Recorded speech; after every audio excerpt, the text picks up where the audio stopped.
دنیا میں کوئلے سے بجلی کی پیداوار کے حوالے سے انٹرنیشنل کول آرگنائزیشن کے جاری کردہ اعداد و شمار کے مطابق دنیا میں کوئلے کے مجموعی ذخائر تقریباً 929 ارب ٹن ہیں، جس سے اس وقت اوسطاً 39% بجلی پیدا کی جا رہی ہے، جبکہ 21% گیس، 16% پن بجلی، 13% نیوکلیئر انرجی، 5% تیل اور باقی 4% متبادل انرجی ذرائع سے بجلی حاصل کی جا رہی ہے۔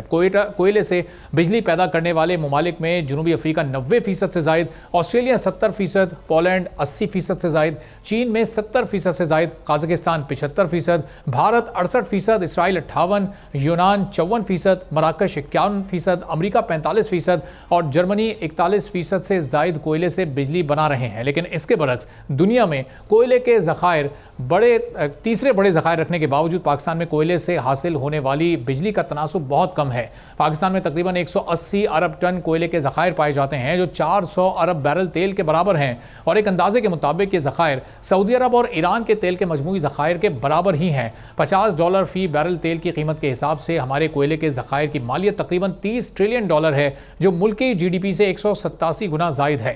لیکن ملک میں توانائی کے بحران کے باوجود ان ذخائر کو استعمال نہ کرنا شاید ہماری اس قوم کی بدقسمتی ہے۔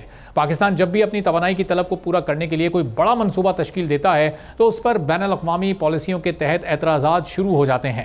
جب پاکستان نے نیوکلیئر ذرائع سے بجلی حاصل کرنے کا منصوبہ بنایا تو پاکستان کو سول نیوکلیئر ٹیکنالوجی حاصل کرنے کی اجازت ہی نہیں دی گئی۔ دوسری طرف امریکہ نے بھارت کو سول نیوکلیئر انرجی کے حصول کی اجازت دے رکھی ہے۔ اس کے علاوہ دنیا کے 31 ممالک کے تقریباً 426 ایٹمی بجلی گھروں سے 3,70,000 میگا واٹ سے زائد بجلی پیدا کی جا رہی ہے، جن کی پیداوار آئندہ 10 برسوں میں دگنی ہو جائے گی۔ پاکستان کو صرف چین نے سول نیوکلیئر انرجی فراہم کی ہے، جبکہ بیشتر ممالک نے پاکستان کو یہ ٹیکنالوجی فراہم کرنے سے انکار کر دیا۔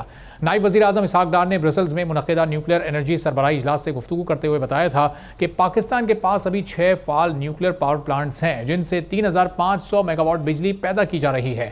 جوہری توانائی پاکستان کے انرجی مکس میں تقریباً 8% حصہ رکھتی ہے۔ اسی طرح جب پاکستان نے بڑے ڈیم بنا کر سستی اور صاف پن بجلی پیدا کرنی چاہی تو باتیں کی گئیں کہ بڑے ڈیم ماحولیات کے لیے مناسب نہیں ہیں۔ اس کے علاوہ پاک ایران گیس منصوبے پر امریکہ نے پاکستان پر مختلف طریقوں سے دباؤ ڈالا ہوا ہے۔ پاکستان کی معاشی ترقی کے لیے توانائی کا بہت اہم رول ہے۔ پاکستان کا انرجی مکس خطے میں سب سے مہنگا ہے، کیونکہ ہم زیادہ تر بجلی فرنس آئل اور گیس جیسے مہنگے ذرائع سے پیدا کر رہے ہیں، جس سے بجلی کی اوسط لاگت بہت زیادہ آتی ہے۔ خطے میں چین اس وقت اپنی ضرورت کی بجلی سب سے زیادہ کوئلے سے پیدا کر رہا ہے۔ پاکستان میں کوئلے سے بجلی پیدا کرنے کے منصوبے کو ماحولیاتی آلودگی کے پس منظر میں عالمی پالیسیز کے منافی قرار دیا جاتا ہے، جبکہ یورپ، امریکہ اور دنیا کے کئی ممالک میں کوئلے سے بجلی پیدا کی جا رہی ہے۔ اب یہاں سوال یہ پیدا ہوتا ہے کہ کیا انٹرنیشنل پالیسیز پاکستان کے لیے الگ اور باقی دنیا کے لیے الگ ہیں؟ کیا ان کا یہ دوہرا معیار نہیں ہے؟ پاکستان کو اب اس سلسلے میں کیا اقدامات کرنے کی ضرورت ہے کہ یہاں پر بھی سستی بجلی پیدا ہو سکے؟